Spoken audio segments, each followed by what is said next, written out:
is a very good afternoon. It's Niall Boylan. What an interesting day it's been. What an interesting 24 hours it's been. Wow. Who would have known? We've essentially had 4 Taoiseachs over the last 4 years, including Leo Varadkar twice. We could have had Eamon Ryan. It could have been a lot worse, couldn't it? But Simon Harris, of course, is the new Taoiseach of Ireland. A lot of people not very happy, by the way, the fact that he left Helen McEntee as Minister for Justice. That's a bit of a red flag. And some people are suggesting, including Pater Tobin, that this could be the shortest reign or the shortest term of office for any Taoiseach in Ireland if it continues the way it's going. He did say at the Ardèche last week that they were listening. This was the new energy they have. They're now listening to the people. But if they're listening to the people, why is Helen McEntee still the Minister for Justice when she's been involved in culture wars for the last 3 or 4 years and not making Ireland safe? Because that's really what she's supposed to be doing. She's a justice minister. She needs to make sure that people go to jail for the right amount of time, the judges are doing a good job, the Garda Síochána are doing a good job, and our streets are safe. She says they're safe, but are they really?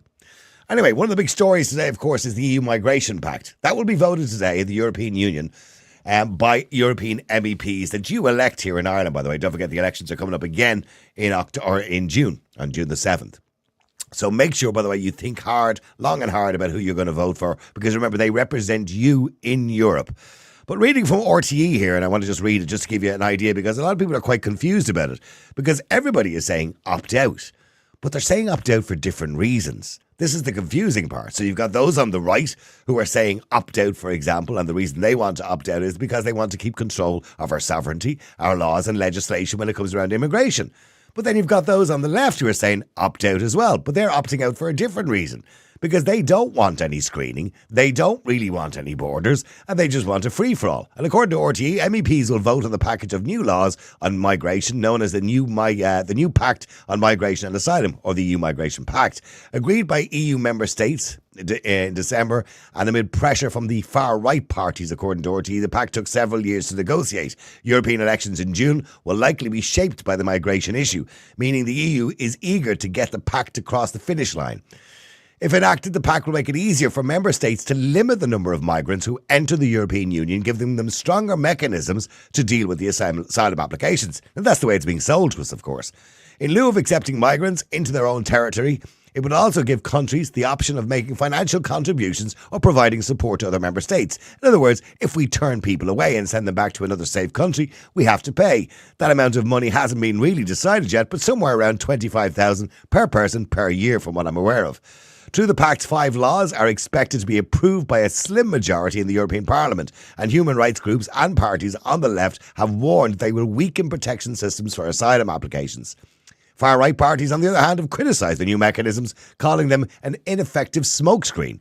And migrant charities and non-governmental organisations, or NGOs as we better know them, have also come out against the pact, seeing it as a bid to buttress Fortress Europe and make it much harder for refugees to seek protection.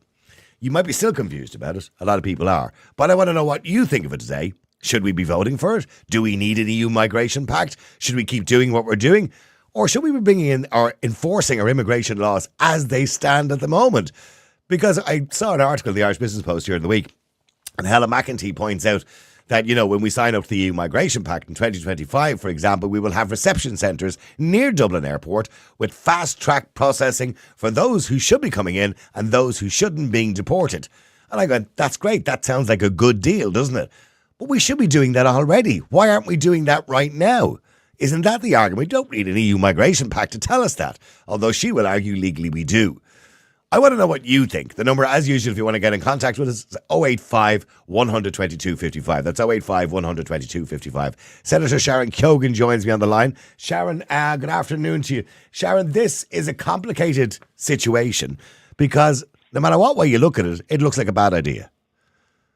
Absolutely. This is something that every person in this country should be very wide awake in relation to. And I'm not surprised this government is trying to sneak it in as quickly as they can and try and deal with it swiftly. And like you said, this could be the shortest lived government in the history of the state and the shortest lived Taoiseach in the history of the state. And this immigration pact will probably be what it will actually cause the downfall of this government. But if it's not this one, it'll certainly be the hate speech laws.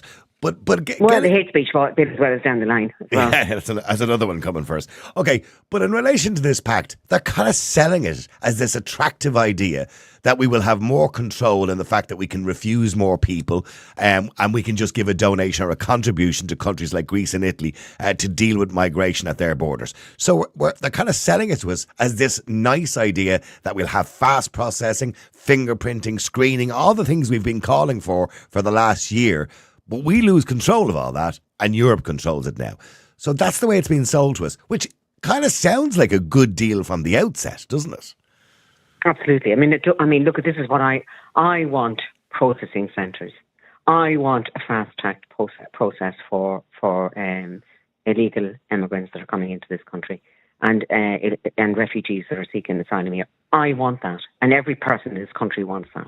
However, we do not need to be told by Europe in how to control our borders. We have the capabilities of doing it ourselves, but at this moment in time, the Department of Justice are asleep at the wheel when it comes to controlling our borders.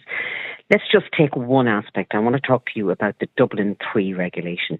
So that basically means that if an asylum seeker has gone to a previous country and sought asylum there, and then makes their way to Ireland and seeks asylum in Ireland, under that Dublin III regulation, we're allowed to ask that country where he first sought asylum in to take that person back. But isn't there now a problem with that, Sharon? And I know this was argued when Leo Varadkar said that was untrue to Grip Media, but Grip Media then got an immigration lawyer on to say that it was true. So there's a huge argument whether that's true or not, or whether it's legal or whether it's not legal. I believe it is legal. Yeah, I believe you. No, I believe it is. It is legal. But here's the problem. Did the High Court not decide 3 weeks ago when a man who came from the UK to Ireland and was being removed from Ireland back to the UK again, he took a case against the state to say that the UK wasn't a safe port or couldn't be designated as a safe port. Because indeed, I don't think he was coming from Birmingham or somewhere like that. Because his fear was that if he went back to the UK, he could be sent to Rwanda, which would be inhumane in his eyes. And the court agreed. And doesn't that not cause a problem then for us? Because most of these people who are second country people are coming from the United Kingdom through Northern Ireland, possibly. They're coming through Airline, yes. I pointed that out before, yeah. So they are now going to claim, well, you can't send me back to the UK because if you send me back there, my life is in danger because I'll be sent to Rwanda. And that's the fear, and that's what the High Court here decided going back about 2 or 3 weeks ago. That was one of the cases in the High Court. That's problematic for us, isn't it? Well, that is why I suppose really we need to get in control of our own immigration legislation within this country. And Denmark have opted out of the EU Migration Pact. And we can do the same. Mm-hmm. So, do we have a list of safe countries at this moment? By the way, the number of people who were sent back in 2022 under that Dublin III regulation was 3. Now, how many do you think are going to be sent back under this new EU Migration Pact? There'll be nobody. These reception centres, what people don't understand, these reception centres, and by the way, they haven't exactly said how many they're going to be building, but if you're looking at Catherine Day, she made a report to the Department of Children, Equality, Disability, Immigration and Youth back in 2022, and she said that Ireland needed 6 to 8 more reception centres. And each one holding 800 people or something like that, wasn't it? Yeah, hold on a second. But these new ones, they hold 13,000 people. This is the new reception centres that hold up to 13,000 people. Now, under the EU Migration Pact, it is stated that those centres must be vacated after 12 weeks. According to a document that he brought out the other day on the 22nd, Roderick Kogan brought out the other day, that the people will be allowed to stay there for 6 months. So already they're making up the rules as they go along in relation to this. Now, but all we're doing is going back to direct provision again. I mean, that's all it is. And don't forget, we already have 26,000 people in direct provision in this country. This is an additional 13,000 in each of these centres that they're going to be putting up as well. They came up with a document the other day. I'm not too sure whether you've actually seen that. I've seen the document here, yes. Yeah, exactly. So in community accommodation for vulnerable persons, up to 1,000 bed capacity, that's a state-owned, operated in partnerships with NGOs. Wonderful. Another NGO gravy train. Contingency accommodation at national standards, up to 11,000. So these are commercial providers. Now these are basically, ones that are not run by the state. But the reception centres are run by the state, but the ones that are not going, these are contingency ones, and they hold up to 11,000 people. And then emergency accommodation. I mean, there's a lot of people making a lot of money. Providers. I mean, we spoke to there's a lot of Neil Monroe over 500. Yeah. There's over 500 housing agencies in this country. 500, and we have over 14,000 people homeless in this country. Now, somebody needs to get a hold of this situation. There's a lot of money being spent by this government, and a lot of people are profiting out of it. There's a lot of red tape. There's a lot of CEOs, there's lots of staff getting money, but where is that money filtering down to the people that need to be housed? So 500 housing agencies, 500, and we have 14,000 people homeless in this country. There's something seriously wrong with the system here.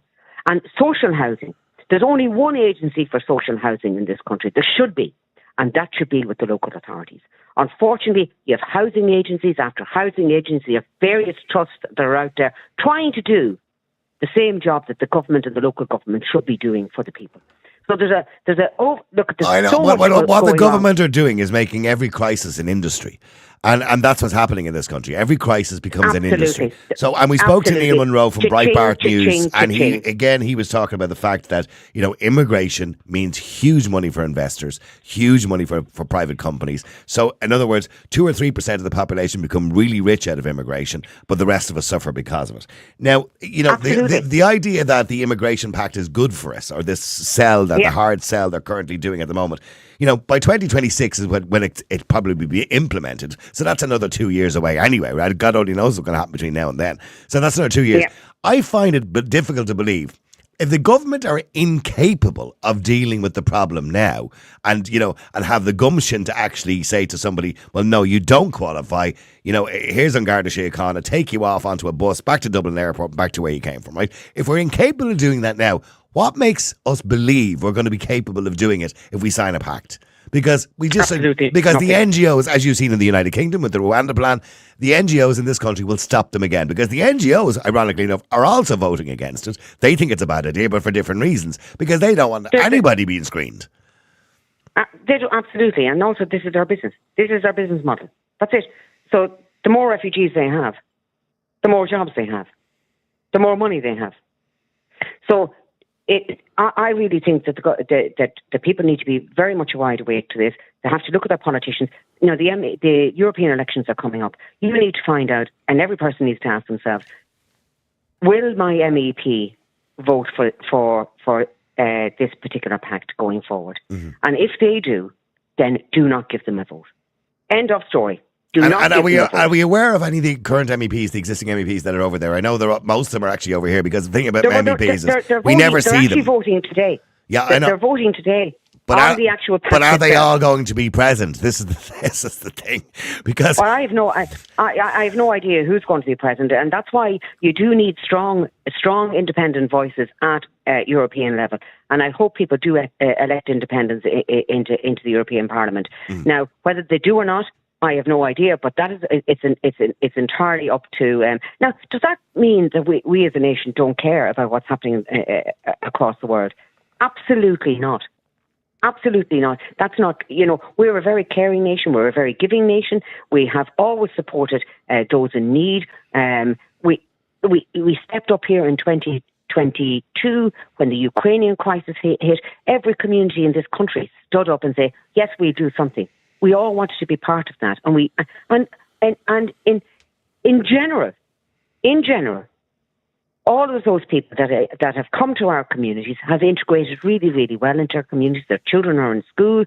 They're actively working in our towns and villages across this country. But there comes a time when you say, "Stop! Mm-hmm. We cannot do any more. The country is full." When you see 2,000 tents. How dare you say that, Sharon? I mean, you've heard the government, you've heard Simon Harris saying he won't accept this term, Ireland is full. He just will not accept the term. Maybe then all those tented people need to get down to wherever the Taoiseach of this country lives and start tenting outside. Because if you go up to Mount Street here, you can clearly see there's a couple of hundred, maybe 400 or 500 tents there. There's 2,000 allegedly in tents in this country. 2,000 in tents. Are we setting the bar that low for people that need help? Is that where we're setting the bar? And is that where we're going to set the bar for our own Irish people that need help going forward? Because to me, that bar is far too low. So people need to wake up to this. We have to set a standard of what is acceptable accommodation for people. Giving them a sleeping bag and a tent is not the way forward. Ireland is full until we get a grip of our immigration issue, until we start providing housing for our own and housing for refugees and suitable accommodation. But if you looked as well, the way they're going to do it, I'm just going to read something. 27, go back. I want everyone to have a look at this. This is the government new comprehensive accommodation strategy for international protection applicants. Absolutely. Look, use of state land for prefab and modular units. These are basically going to be ghetto cities. Okay, conversion of commercial buildings. Now, we all seen when COVID hit in 2020, commercial businesses were suffering in this country. A lot of them closing down. Business models changed, and a lot of commercial buildings were being empty. I suggested at the time, a lot of companies were downsizing. I suggested at the time that all these buildings should be used, and reused to revitalise our towns and villages and cities around the country, and to use it for housing. Okay, I suggest that. So conversion of commercial buildings. But that could be done for Irish people and can be done for everybody, not just refugees. Targeting purchase of medium and large turnkey properties. Now that to me is basically they're given permission for county councils to go out there and buy brand new housing estates to deal with the refugee status. Meanwhile, people have been on a waiting list for the last 15, 20 years in Ireland looking for a house. Absolutely. The design and build of new reception and integration. I'm looking at integration. I'm calling it an interrogation centre because really that's what's really they're going to become. Yeah. They're going to become centres where basically everything will be done inside it. You will be catered for. Everything will be within. You'll have your school within these centres. These are big centres. These are not small centres that are going to be built. Everything is going to be within that campus, and your decision to stay or go will be made within those integration centres. Okay, well, look, and by the way, they're saying they're not going to be available to the end of 2026. Now, look at the damage that's going to be done between now and 2026. Also, if you remember when COVID hit, how Ireland was able to step up to roll out the vaccine in this country. They were able to build whatever needs to be built. They were able to provide the accommodation and whatever was necessary to vaccinate everybody in this country. So they stepped up, and there's absolutely nothing to stop this government today from building a temporary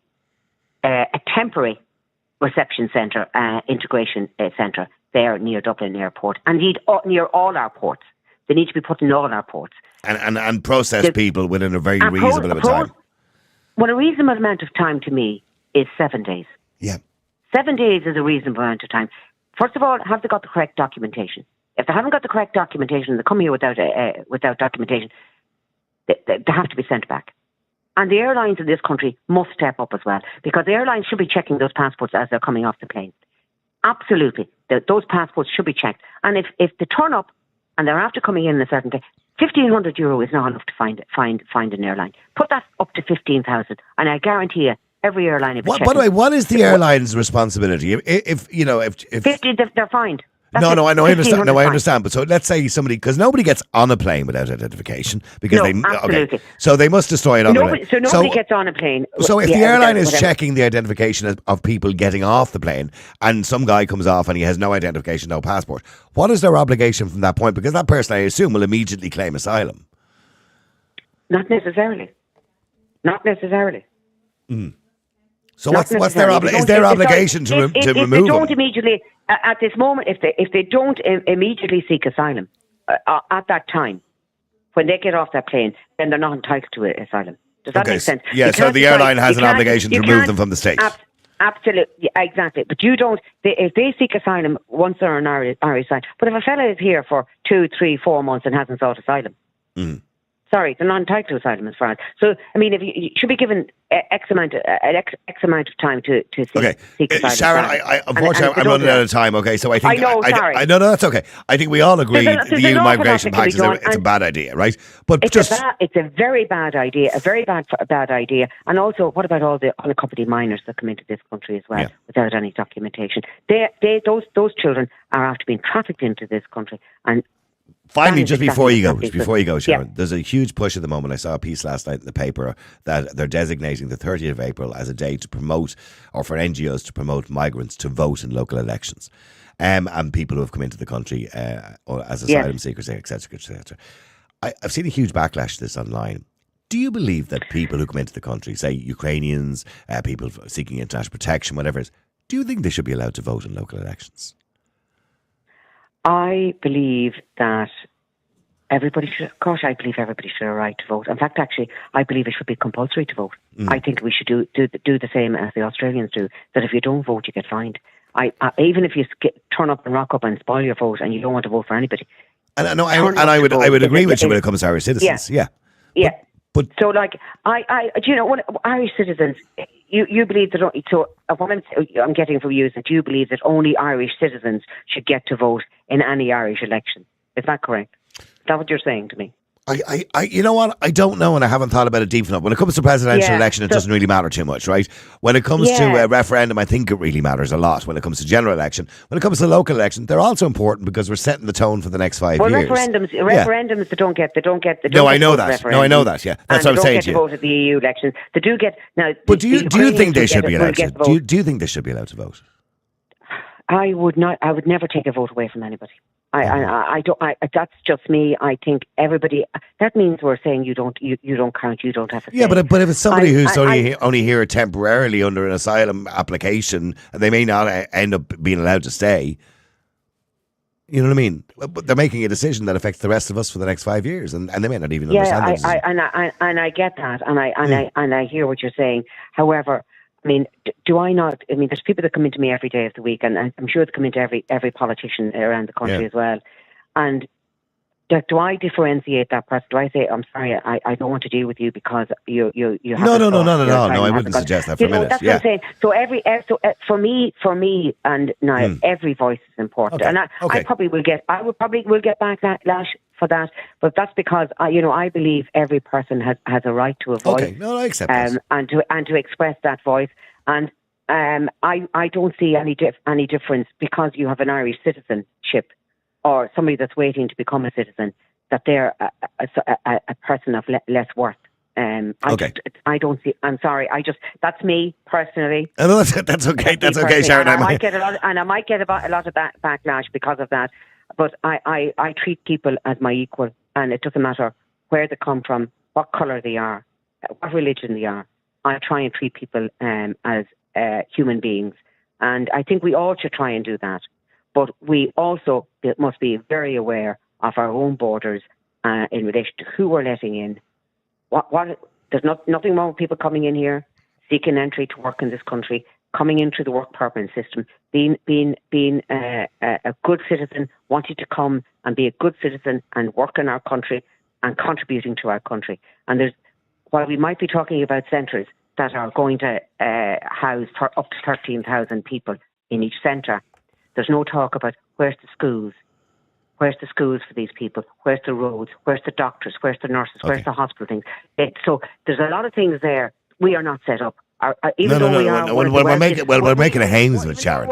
It's reckless. Even though we are one of the wealthiest nations in Europe, and that will affect how many refugees we take and how many asylum seekers we take as well. Well, mind you, that's an inflated wealth. We have all these multinationals. We all know that's because of multinational companies are here. Yeah. But that doesn't make any difference. They're looking at your bank balance. They're looking at what your GDP is. They're not looking at what we can do. They're not looking at our 2,000 people in tents in country. They're looking at your GDP. Oh, they can take them. Okay, well, listen, Sharon, unfortunately, I've run right out of time. Listen, Sharon, I've gone probably over time as well. You get, no problem. We Thank can you. talk all day about this. We could. Thank you. Sharon, thank you very Lovely. much indeed. Senator Sharon Kogan. Let me go to Jackie. Jackie, hi, how are you? Sorry for keeping everybody waiting so long. Jackie, this EU Migration Pact, everybody disagrees with it for different reasons. I'm assuming you disagree with it, by the way.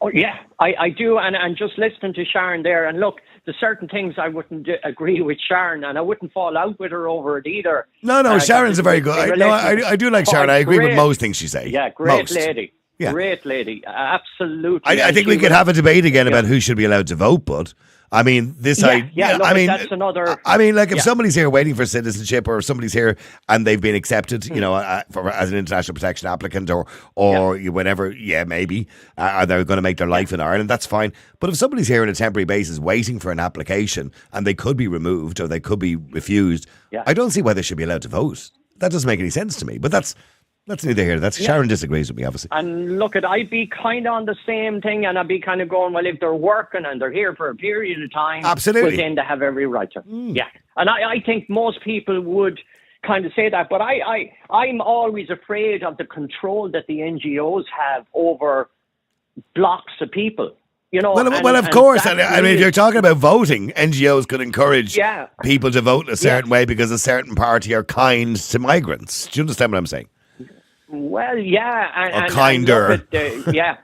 Okay, but getting back to the EU Migration Pact. Okay, so they're selling it as this wonderful idea that we'll, be able to refuse people and pay money instead. Yeah. Now, okay. Look, should we rewind and say, right? So people are getting on a plane somewhere with passports coming over here, and we're kind of saying, right, now we have to deal with them because they've arrived in Dublin or Shannon, well, mainly Dublin or whatever. Now, should it be a case that these centres should be in the countries of origin, so that we would have a designated area, and people that would come to those areas and seek asylum in Ireland? This is before they get on any plane. Why is it a case that we have to deal with the problem? It arrives on our shores, and now there are steps you could take, similar to, for example, American immigration is in Dublin Airport, so it's say they can refuse you there and then, so you don't even get to go to America. And I get the point you're making, and you could have one, but that would be a lot of centres. You'd be having to have them in every single country across Europe, leaving the country. You know what I mean? Yeah, but then we don't have to. It's dealt with there, and you're kind of getting rid of, and it can be, where people are looked after, whatever, for the length of time until they're vetted and they go through the whole process, and then they come to Ireland. And then, so... But that still doesn't rid us, and I understand the point you're making, and I think it would streamline things a bit better, but that still doesn't rid us of the problem of, say, the vast amount of people who are coming into Ireland are coming in through Northern Ireland. They're coming into the United Kingdom in through Northern Ireland. Yes. That's going to be difficult to stop unless you physically have a bloke standing in the middle of the road with his hand up. Yeah, no, just a couple of points, because I know you're going to run out of time. We go back to the Amsterdam Treaty, and we go look at the Nice Treaty. Were we hoodwinked? Were we not told the full story or the implications, especially then in relation to the Nice Treaty, where we handed over our rights or whatever to our government to decide to opt in or opt out? We have no say. We do have so here's the interesting point of this. We do have a say, right? And we can have a say, and we should have a say, because there's legislation involved in this. So there's been arguments to and from, legal teams in relation to what the implications of this are. And because there's legislation involved from an Irish point of view to get this over the line eventually, it means that we could have a referendum. It's called an ordinary referendum. So in other words, it's not something that's constitutional. Yeah. So the president... I've been reading about that. Yeah. Okay, so if enough members of the Oireachtas, senators in the Oireachtas like Sharon Kogan, sign a petition, send it to the president, at his discretion, he can call a referendum, which he should. Yes, but again, my original point was that's our senators, TDs or whatever, but not the people. We have no say. No, we will. If it's a referendum, but if they call a referendum, we will have a say. And we should have a say. But not enough people know what is coming down the line here. And I was only talking to someone earlier on in town about this, and they had absolutely no knowledge because it's not in the mainstream media. Well, it is complicated, apart from anything else, and it's been sold by the government as something wonderful that's better than what we're doing at the moment. And let's be clear, anything is better than what we're doing at the moment. That sounds like a Hobson's choice, but we shouldn't be doing what we're doing at the moment. That's the point. We should be implementing immigration law in this country, which we're not. We've abandoned the laws of the country completely. I mean, Sharon pointed out that only 3 people had been deported. I mean, for entering the country legally with no documentation. I mean, that's stupid. That's pointless. You know what I mean? Look, and the other thing here is just to throw a kind of a spanner in there as well. Like we listening to Eamon Ryan yesterday, and I never listened to him. Oh, look, it was comical. But look, so we're bringing in possibly 30,000 minimum per year. So this is the figures. And we're looking at climate footprint, which I think is a scam. But anyway, let's look at that. So we have climate footprints, and we're looking at buying credits from other countries. But what we're doing is we're bringing in thousands of extra people to add to our footprint as well, which no one is kind of taking any heed of. So we're creating all this, what would we call it, climate change or climate, whatever you want to call it. Yeah. So we're adding to this already. Okay, well, hang on, because I have loads of people to get through. Stay there with me, Jackie, if you want for a second. But I have to limit it now. I have to give everybody 2 or 3 minutes each. I'm sorry. John, hi, how are you? I'm glad I put up a tricolour outside my house last night, and I'm proudly watching it blowing in the wind now. I'm sure it's blowing today, all right. There's a good hell wind out there today. So I'd say Maliki will be delighted with me. I would encourage more people to do that, to actually make a personal commitment to backing our own personal sovereignty, right? Because it's been trampled on all over. Now, this idea that we can have I think we should have a permanent, completely opt-out for a simple reason. This is a small country, an island, and there's way too many people after coming and are still coming, and no one is still shouting stop, right? Yep. Now, as regards these new centres, all they will be is detention centres, that's all. They will be the new direct provision, right? And we'll say if there's 13,000 in them, how many is in them, whatever. The thing is that eventually, if you move those people out of that, the very fact that they're there, that we've gone down this road, they will be filled up by another 13,000. And if we decide that if we refuse people, we'll be fined up to 25,000. But John, none of that is going to, this is all pie in the sky. None of that's going to happen because we've got NGOs in this country who will never, ever allow people to be kept in detention centres where they're not allowed to leave, similar to the United States, but right? That's not going to happen. They shouldn't. You're absolutely right. But the NGOs, as Sharon rightly pointed out, they need them in the country. They need immigrants because for the NGOs, that makes money and that keeps them in business. There'll be no work for the NGOs if there was no illegal immigrants. No, but this idea, we'll say if we refuse 50,000, right, at 25,000 per person we refuse, that's 1.2 billion straight away.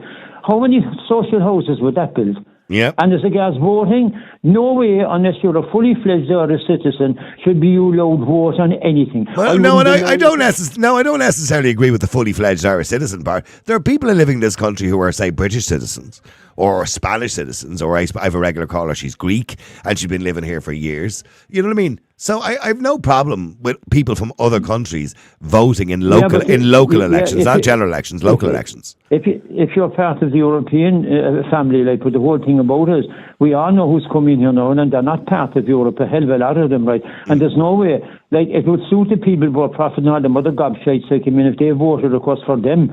But we must stop this, and we must stop it now. We must reclaim our own country and our own sovereignty and say no. So what's going to happen, John? What's the future?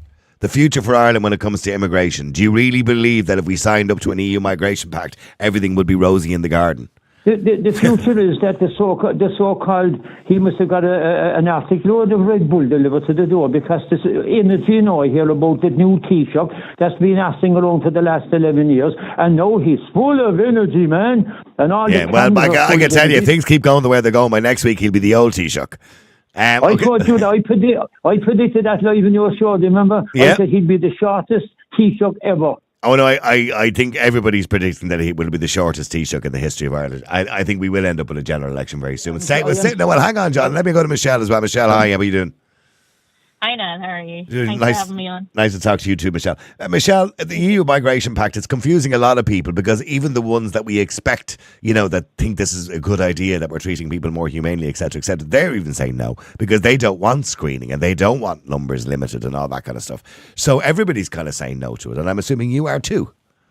I am, of course. And look, if they learnt nothing from the referendum that happened so crazily that we didn't ask for and we didn't need, they're certainly not learning about this. Like, if you go back to the 4th of December 2023 to the 20th of March, there's 1,907 people that have opted not to stay in IPAS centres, and the government have been told that, they get €38 a week, but they're getting an extra €75 a week on top of that. That's right, sure. So if you break that down to the brass tacks, that's 939,000 a month it's costing for these people that haven't opted in. There's 28,000 people now in IPAS centres awaiting to move on, and in the last 2 years over 100,000 people are in the country. That's twice the population of Galway. The initial agreement going back to this is part of this global citizenship plan for 2030. They want to increase the population in Ireland up to 10 million, which is... I remember Simon Coveney said that we could comfortably have 10 million people in the country, at one stage. You can't. We don't have the resources. The people that are living here and working here and being educated here, they're not able to afford rent. There's no one in their mid-20s to mid-30s want to be living at home with mummy and daddy anymore. They want to go out and start their own families, and there is no option. There's teachers commuting 2 hours to go to school because they can't afford rent. Like 70% of the homeless people in Ireland were renters, according to Focus Ireland. That's only going to increase. Every county council is under pressure. There's people on housing lists up to 20 years, as you said. Mm-hmm. And as Sharon said, the Dublin 3 regulation is there. It's not being implemented. If you go on to Oireachtas.ie and Leaders' Questions, Simon Harris has actually said this himself. Well, people haven't been deported because of possible litigation and the cost. But every time we try to deport somebody, we end up in the High Court. And again, that's costing taxpayers money. And I mentioned the case to Sharon from 2 weeks ago, where we were deporting a man back to the UK. And now the UK seemingly is not a safe country anymore because of the fear of being sent back to Rwanda. So we're in a real stickler, aren't we? If the Irish government were actually doing their job under the Dublin 3 regulation, like we know from 2018, there's 5,000 deportation orders that have been issued to people in this country. Voluntary deportation orders. Yeah. Self-deportation orders, and only 15% of them have left. So there's over 4,000 people walking. But do we even know how many people have left? Because when they asked this question in the Oireachtas before about how many people, they said they don't keep any record of it. So they don't even know. They don't know where they are. They don't know what they're doing. They could be anywhere. As I said, there's 1,907 people that have come into the country from the 4th of December 23 that are not in IPAS centres. They're getting €38.80 a week plus an additional €75 on top of that. 33% of them are coming in from Nigeria, and over 30% of them are males. And this is a real problem. Every community, every town, I've had people contacting me on my own social media, even from Carrickmacross yesterday, saying, look, we're scared to speak up. You have a very popular social media, by the way, Michelle Smith. I do. Yeah. And I'm over 22 million views, by the way, can I just point out. And I know you're on the documentary tonight on Virgin Media, aren't you, at 9 o'clock? Yeah. I am. And that was hard for me to do now. It really was. You know, you have people coming at you every angle saying, you know, you're racist and you're this and you don't want anybody in. You know, there has to be some point of common sense. But here's the problem. My problem with this EU Migration Pact, right? As I said, if you look at RTE, it looks lovely, doesn't it? It's like nice and rosy. Yeah. They might as well put a few pictures of flowers on the page as well. They're selling it as this nice idea that, look, we can now take control of our immigration. We can refuse people and, pay a few quid contribution to Italy and Greece and everyone else to control their borders, right? So we can contribute to take people out of the country, right? But the point of it is, we should be doing that now. We shouldn't be contributing, by the way, but we have a perfect right in this country. We have immigration laws, and we have a perfect right to refuse people who don't fit the criteria, somebody who's an asylum seeker, or, and that criteria means fleeing from war, persecution, or whatever it happens to be. But we're not doing it. Well, the way I look at it, right, Roderick O'Gorman sent out a social media post as part of this whole campaign. I remember that. He denies that, by the way. He denies that. Oh, it's up there. It's it is up there, but he denies it was for that purpose. What he said, what he's trying to say now is that was just an information piece for people who are already here in different languages. And I'm going, yeah, sure, Roderick, we all believe that. But the numbers now are actually scary. If you think twice the population of Galway have already come into this country in the last 2 years, like the initial agreement was €3,500 or 3,500 people a year. At 53 people on average a day now coming into the country, you're talking over 19,000 a year. And Roderick O'Gorman stood up after his speech, after Leo Varadkar done his final job to put the nail in the coffin, in his last day as leader of Fine Gael, he decided to push this through. And now the MEPs are going to sit. Do I think they're going to vote for this EU Pact? Absolutely. I published an article that I found on gov.ie, and it was there from the 25th of December 2023, and I only found it on the 25th of March. And I actually sent it to your show as well. Like, this was an overnight decision by the EU, and there's an article there, I have it posted, where Helen McEntee welcomes the overnight decision of the EU to join Ireland with this 194 member states into this EU Pact. Well, I think it's very important that people are made aware tomorrow, or to later on today, of which MEPs voted for it. And make sure that they're never re-elected again. And I think if your listeners even realise, you can go on to the Brussels website and you can see what has been voted for and what our MEPs are actually doing.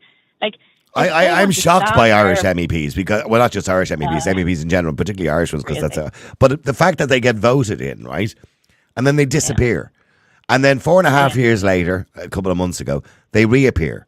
And they're cutting ribbons to open supermarkets and stupid stuff like that, right? Just to show their face because they want to get re-elected again.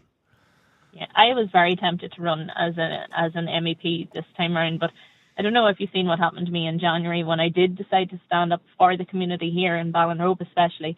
You know, there's a lot of hate out there, but you have to put yourself out there. If you're going to represent people, you have to talk up and you have to give people the knowledge. This affects every town, every community, and every generation that's going to come.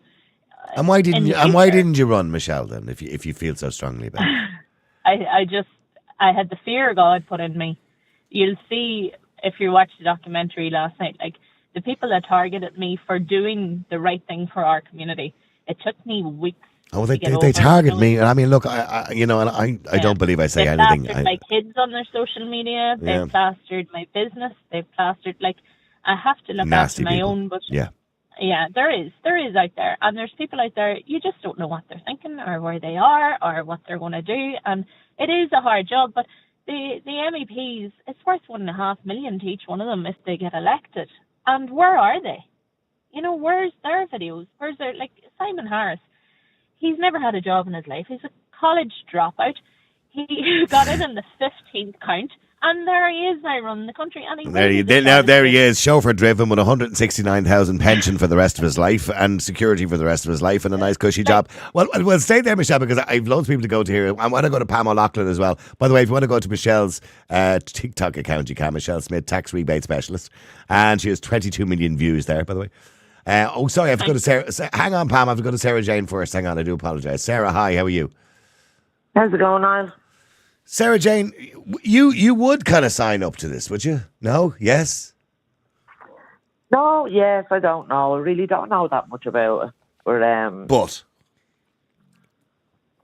go on. It wouldn't work, Niall. It just won't work.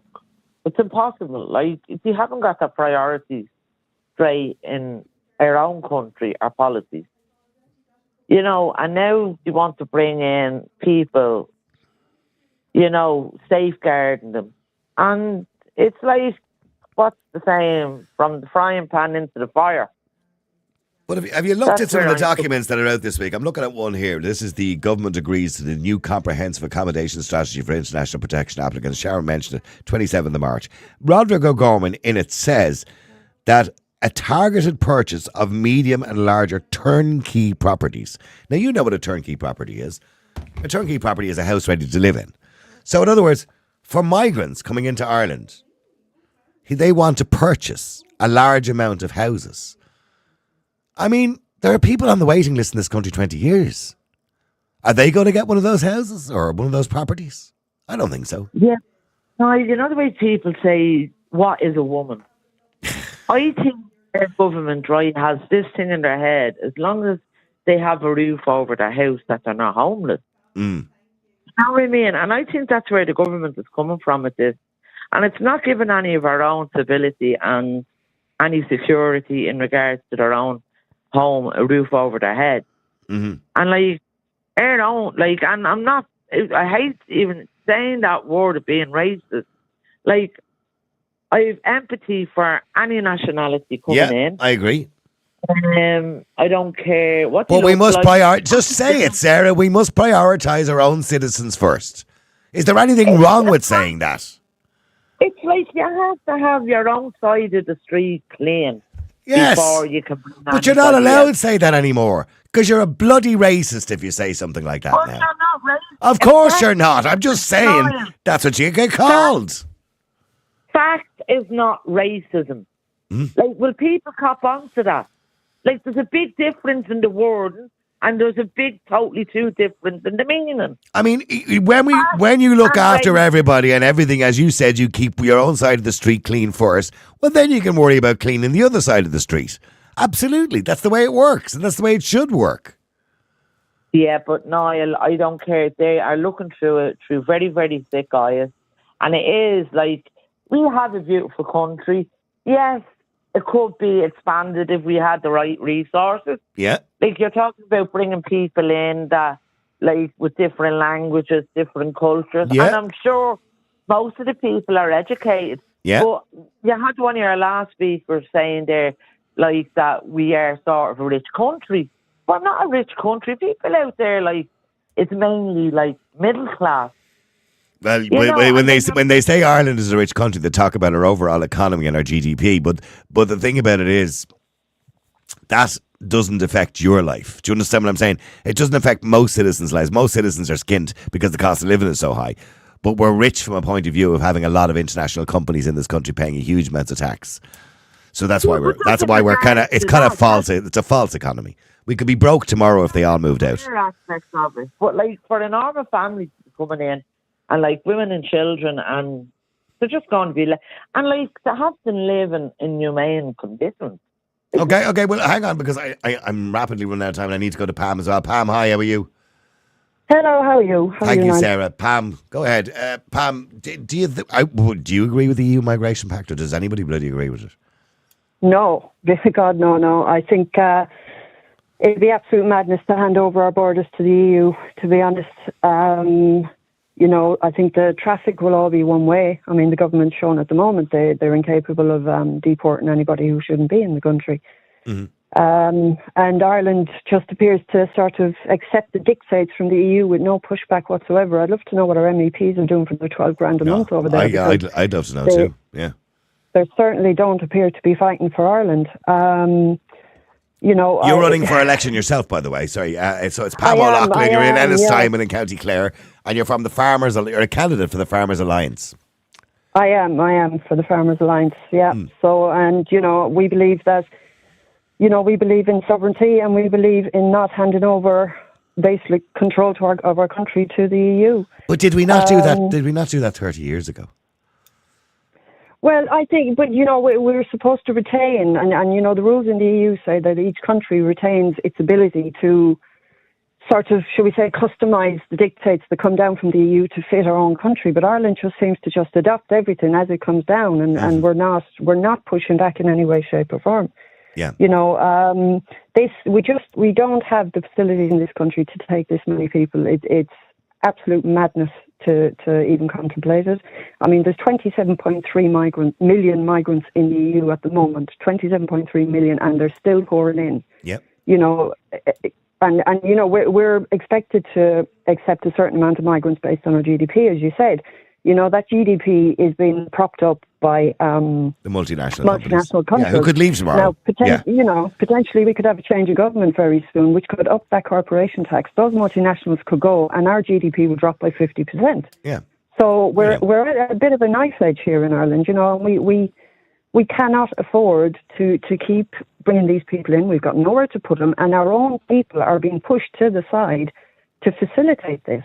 But that's the part that's getting to people, and if people dare say anything about that, they're immediately called a racist, or they're called some sort of names. Yeah. And I'm looking at Roderick O'Gorman's, as I mentioned earlier on, his government's strategy for international protection applicants, and they talk about use of state land for fabricated and modular units, conversion of commercial buildings, targeted purchase of medium and larger turnkey properties. I'm assuming that's houses. I know. Design and build of new reception and integration centres, and upgrading the IPAS centres. But here's the thing, even if we signed up to the EU Migration Pact, which I don't believe we should, and even if there was a suggestion that we should build large detention centres at Dublin Airport to fast-track processing for, say, over a 7-day period to refuse people, do you really think we'd get away with that? Because the NGOs would never let it happen. No, the NGOs will be out in force. And the one thing that does need to happen in this country is there needs to be a major audit and cull in the NGO sector, because we are paying as taxpayers for NGOs who are working against our interests. In the main, there are some fantastic NGOs out there, don't get me wrong. Yep. But all 36,000 of them aren't fantastic. And the 6 billion we spend on them is not fantastic. And you're right, a lot of them are not representing the people. They don't represent the people of Ireland. They represent their own personal interests. And they're making money. I mean, you know as well as I do, Pam, that immigration in Ireland, like homelessness, like everything else, has become an industry. It is, and you know, the risk over here in rural Ireland is we rely very, very heavily on tourism over here. You know, tourism and farming, and there are two areas that are being absolutely mullered at the moment by the EU, surprisingly enough. But you know, we've got a lot of hotels over here that will struggle at certain times of the year, and the hotel owners, you in a way couldn't really blame them for taking the apparently unlimited cash that the government have. There's quite a substantial amount of people getting quite wealthy in this country out of immigration. There's a very small percentage of the population, while the rest of us are suffering. Pam, listen, thank you very much indeed. Good luck in the election, by the way. Thank you very much. Pam O'Loughlin. By the way, so. Okay. Pam O'Loughlin, she's in Ennistein in North Clare, if you want to vote for her. She's the Farmers Alliance. So thank you, Pam. Appreciate you coming on. Let me go to Tom. Tom, hi, how are you? Hi, Niall. How are you? Good. Tom, first time on the show. Thanks very much for joining us. The EU Migration Pact, do you know much about it, or are you, like most people, quite confused about it? To be honest with you, Niall, I don't know much about it. I've tried to educate myself a little bit. Mostly I've gone straight to the source, which is the European Commission website. Yeah. Have a look at it. And I'm quite concerned. But in fairness, now, your other speakers, they've said pretty much everything there is to say. But there's one point that I'd like to make, which is that I think we're overcomplicating things on purpose, everything on purpose. And if you go back to the very basics, since the Peace of Westphalia in 1648, sovereignty and the control of the borders is the state's most fundamental prerogative, right? Mm-hmm. It's also its most fundamental obligation as well. But I think that there's a trend in modern politics to muddy everything, to delegate more and more sovereignty upwards to the EU, which is not a state actor. And in fact, it's actually creating a very comfortable position for politicians to be in, because now they can say, well, really, it's not my fault. My hands are tied. There's nothing I could really do because there's this regulation or this directive. Directive or this thing, this piece of supranational legislation that's coming down from on high from the EU, which ties my hands. And it's not my fault. Well, by the way, isn't that why it's more important now that we have good MEPs in Europe? Because unfortunately, we're stuck with Europe for the moment until such a time as we decide we want to leave, or if we want to leave. So it's important that we have individuals over there who are just not going to put their hand up for everything. And I would say that about every country. But I do see in June, when the European elections happen again, I do see a swing back to the centre, or the right indeed, when it comes to European MEPs. So I think that's going to change a little bit. But for the moment, the individuals that we have over there are just yes men. Absolutely, but the problem is that you ask most people, even myself, I have no idea who the MEP representing me is. I don't know what their stance on anything is. So they've really created this level of actual decision making up in Europe, which is very much insulated from any blowback to what they're actually doing, because the people here at grassroots levels don't actually know what is going on. Do you get me? Yeah, no, I absolutely understand you. I do understand what you're saying. So ultimately, I'm very pissed off with my local representatives, with my with my TDs and so on and so forth. But and I'll try to hold them responsible. But ultimately, they're hiding behind what I was mentioning before, which is that level of supranational legislation coming down from on high to say that's not my fault.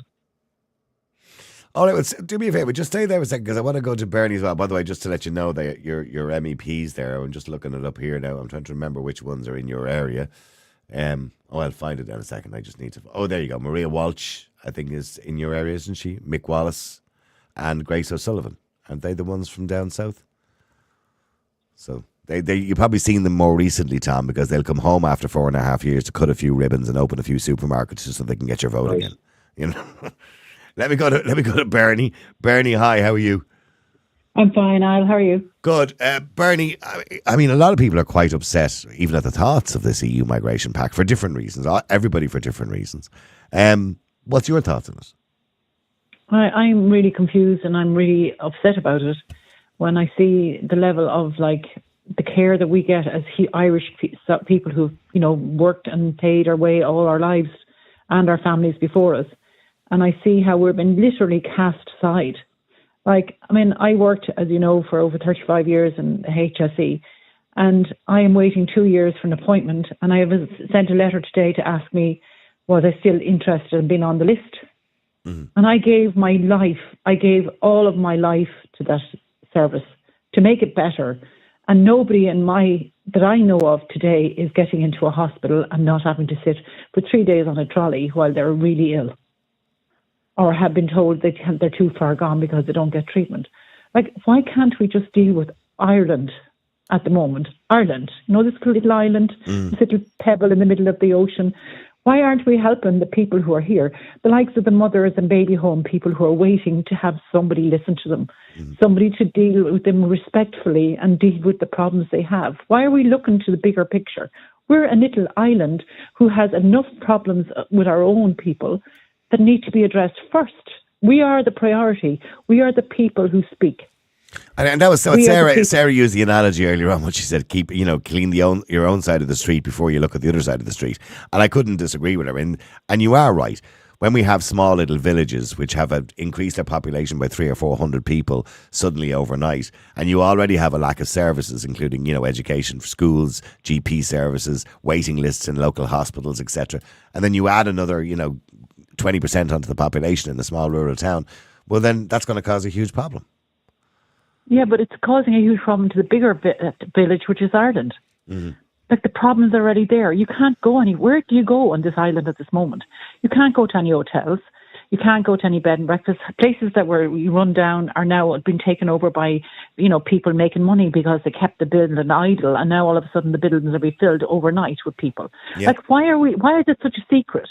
Why can't we sit down with the people in the country, call meetings in all our villages and say, this is what the country is at the moment. Our MEP should come back on the streets and walk amongst us and tell us what they're doing for us. But they're useless. They're a useless bunch. Yeah, but then stop paying them. Why are we paying them? Why are we paying huge salaries to the likes of all those TDs when they don't deserve a penny of it at the minute? If anything, they should be made to work for free. They should sign up on the dole every freaking day that they do something right for us, let them be paid. If they don't do anything right, take the money off them. Mm. What was your feeling yesterday when you saw Simon Harris being announced, the new Taoiseach? I nearly vomited. Yeah. That's how sick in my stomach I am for all of it. It's kind of like out of the frying pan and into a fire, isn't it? Promising all this, I'll get the kids out of the bedrooms. What an insult to us people who are trying. We paid for everything. Niall, you never got free education. Did I get free education? No, we didn't. For third level, I mean. Yeah. I couldn't even dream to aspire to become anything because I couldn't go to college. I couldn't afford. My parents couldn't afford it. And speaking of the past generations, you obviously, and I know you think a lot of your grandchildren. I mean, what do you think the future holds? I mean, and we talked about this last year, and I remember you kind of got a bit upset about it. But your view obviously hasn't, I don't believe, has changed. The future for your grandchildren in Ireland, does it worry you? It does worry me. Every day I wake up, I mean, I hope I don't die, that I can't do something right before I die, that I can't give something back to my grandchildren that I'm actually proud of. Because at this moment in time, I'm not proud of anything. Even though I worked my whole off, and everyone I know, and I'm not talking about myself personally, everyone I know who's in my friendship, who I'm friends with, everyone is devastated. And they're terrified about what we're leaving for our future generations to deal with. Never mind all this myth. But like, we already had debt from when the economy collapsed. Like, where's all that magically disappeared to? Do me a favour, stay there, Bernie, and I know Anthony is with you. If he wants to say something, by the way, he's welcome to come on there, Anthony. He's not here. He's kind of... Well, stay there for a second, Bernie. Let me go to Malachy Steenson as well before we wrap up today. Malachy, hi, how are you? Good afternoon, Niall. Good afternoon, Malachy. A lot of criticism of European MEPs today that they're not doing enough, that we only see them every 4.5 years when they come back to cut a ribbon in a supermarket to get re-elected again. A lot of criticism of the government and the NGOs, of course. By the way, the NGOs equally don't want to sign this EU Migration Pact because they think it's unfair on immigrants and unfair on asylum seekers to even attempt to screen people or put them in detention centres. So they don't agree with it either. No, well, I mean, they want open borders. And as you say, the NGO industry, relies on all of these problems in society, whether it's the immigration problem, whether it's the homeless problem, or whether it's any other issue.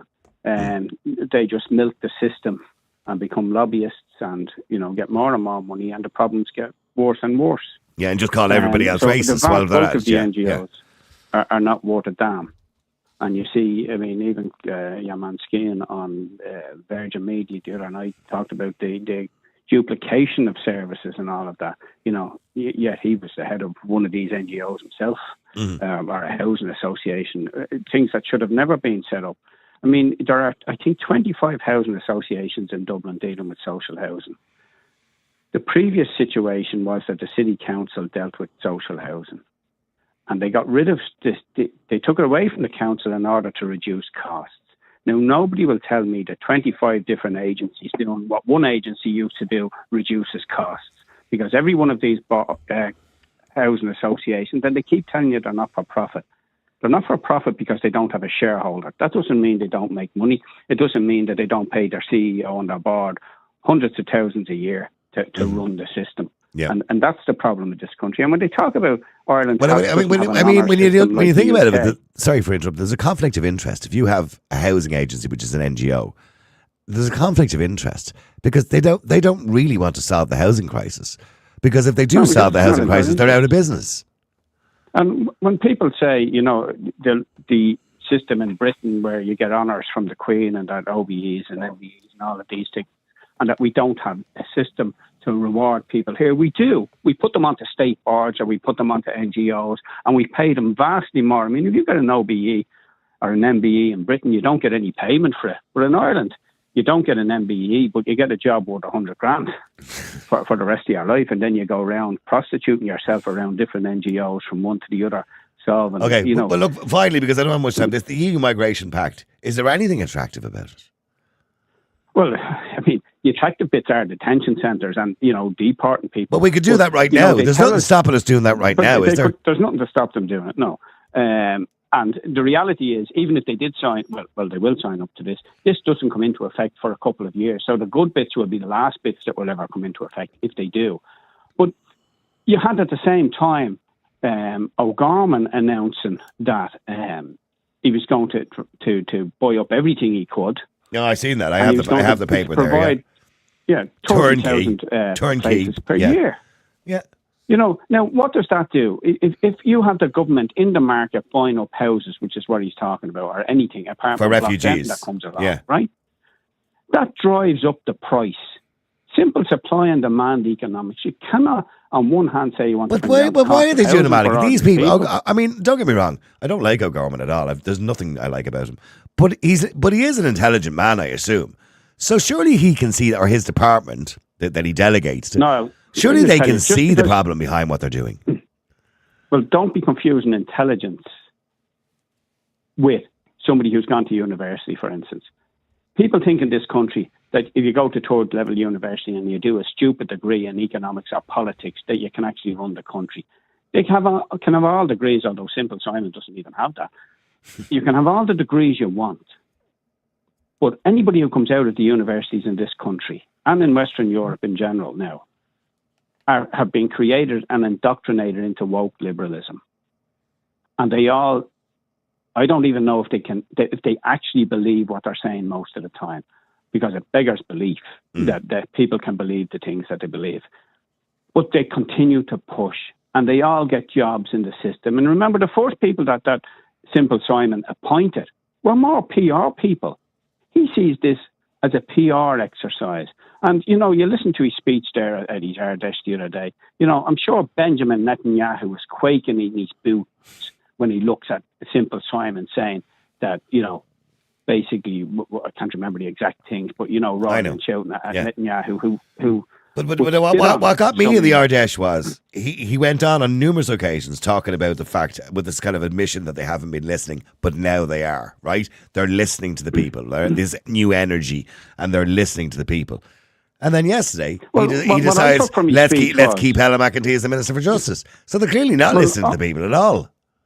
Well, all of the things that he listed out then, if only he had been in government for the past 12 years.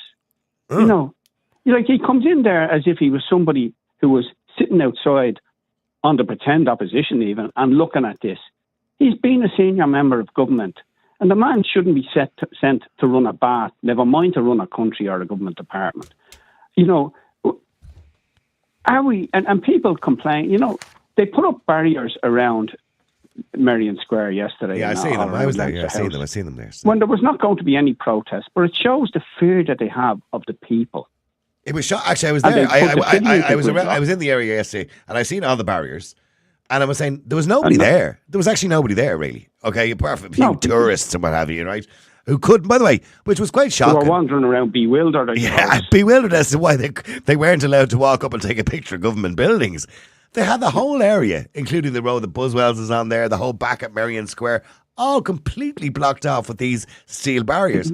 And there was nobody trying to get near You have them all talking, and you'd Ryan rabbiting on about climate change, and we had to reduce car travel and all of that. Why didn't they go on a bus? You had a whole fleet of cars going up. Oh, yeah.